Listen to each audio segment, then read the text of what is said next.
Everyone, ಎಲ್ಲ ಹೇಗಿದ್ದೀರಾ? ಎಲ್ಲರೂ ಚೆನ್ನಾಗಿದ್ದೀರಾ ಅಂದ್ಕೊಂಡಿದ್ದೀನಿ.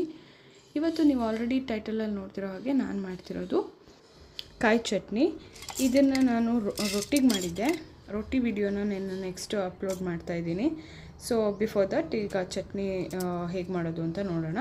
ಇದಕ್ಕೆ ನಾನು ಮಿಕ್ಸಿಗೆ ಒಂದು ಸ್ವಲ್ಪ ಹುರ್ಗಡ್ಲೆ, ಕಾಯಿ, ಉಪ್ಪು, ಹಸಿಮೆಣಸಿನ್ಕಾಯಿ, ಕರಿಬೇವಿನ ಸೊಪ್ಪು, ಕೊತ್ತಂಬರಿ ಸೊಪ್ಪು ಮತ್ತು ಪುದೀನ ಇಷ್ಟನ್ನು ಹಾಕ್ಕೊಂಡು ಮಿಕ್ಸಿಲಿ ಗ್ರೈಂಡ್ ಮಾಡ್ಕೊಳ್ಳೋಣ. ಅದನ್ನು ಒಂದು ಸರ್ವಿಂಗ್ ಬೌಲಿಗೆ ಹಾಕ್ಕೊತಾ ಇದ್ದೀನಿ.